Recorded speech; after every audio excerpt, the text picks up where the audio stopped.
Kisumo gino mara ni sani koro winja musa hinya kaluwore kod ng'ikruok mabende nobedo. Damaris oselero moko kuma chiedh nade mabende mine osebedo kakadha kaluwore kod lai mare mar tich. Akia ni kaluwore kod lai magi mag tich, ineno ka achiedh nade mage mabende mine ma jathoro tiyo jayuda hinya. Erokamano ahinya. Achiel kuom achiedh nadi maduong' ahinya ma mine ni godo en keto thuolo moromo e kind tich to gi ngimane to gi ngima mar family. Kech iyudo ni en gi tije mang'eny ei family ne, en owuon odwarre to tich bende dware. Koro keto thuolo maromre e kind adekgi, gi dho ngere iluongo ni work life balance, bedo matek. Kendo otek ahinya kuom mine ma onyuol mowuok e maternity leave kadok e tich. Nikech attention mare pod nitiere kuom nyathi matin cha, to koni be onego bed ni en gi targets e tich ma achieve.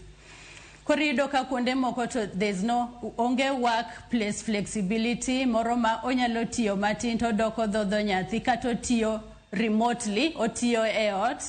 Koro mago gin achiedh nadi moko ma mine ni godo. Kisumo koni bende pod wantiere gi achiedh nadi mar kama onyalo biye chak kuom mama moa e maternity leave, kata offices mang'eny e Kisumu onge kuonde ma gidhodhe nyithindo ma ginyabet gi kar breastfeeding onge. Koro mano bende en achiedh nadi. Nitiere mine moko ma kodhi nyuol to maternity leave margi ok gin paid. Koro sama giduoge tich to gin gi strain ahinya financially. Nawacho ni an adil gi mine matiyo, to gi mine matimo ohala, to gi mine ma ok timo ohala. Sana ane tie nam gi mine ma ntiere e blue economy.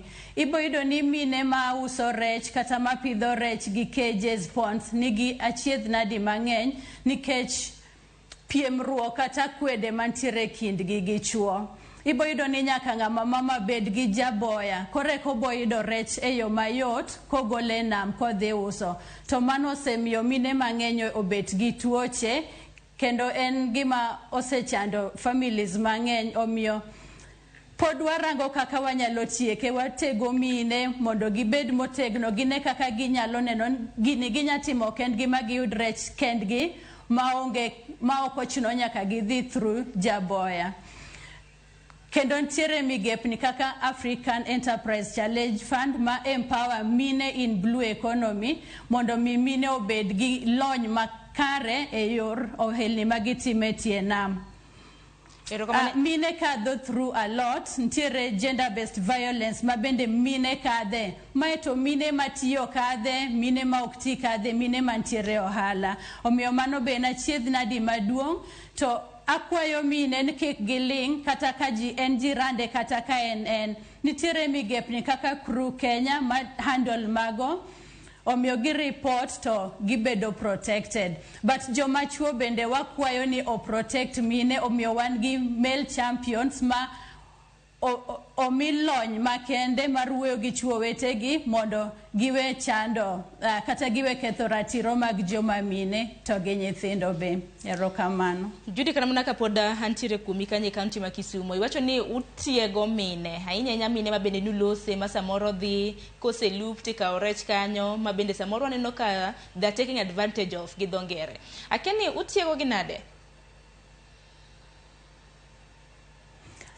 Mane mawacho ni watemo tiego mine, wa empower gi, wapuonjo gi kako nego gi ritre, kako nego gi tim ohala e yo makare, giloso women groups, mondo ging'e ni ka gidhi tie nam to gibe en gi pesa ne ma owaro godo rech to dhi uso ma ok ochuno ni nyaka odhi through ng'ato.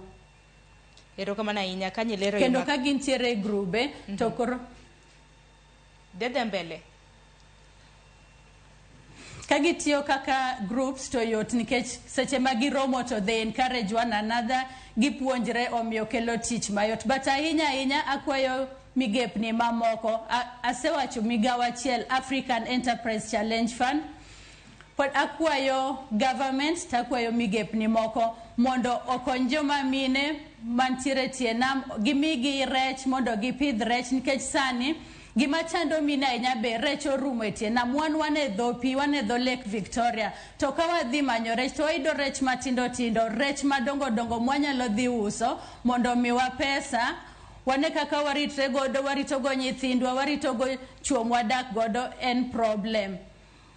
Kato joma mine gi be kisewuok midhi e tie nam kiduogo to samoro idhi through a lot, dichuo dwa pesa mani idhi loso cha, koro pesa no ken kata mari imaigo, kiny kidok tiyonge kata pesa midogo de tie nam. Omiyo joma mine kadho achiedh nadi mang'eny ahinya. To nyiri matindo bende ntiere kaka ok dhi mbele gi sombgi nikech achiedh nadi mag early pregnancies iwuondogi e tie nam kanyo, to gi sugar daddies bende. Omiyo mago gin achiedh nadi mang'eny ma joma mine matindo gi mine madongo dhiye kadhe.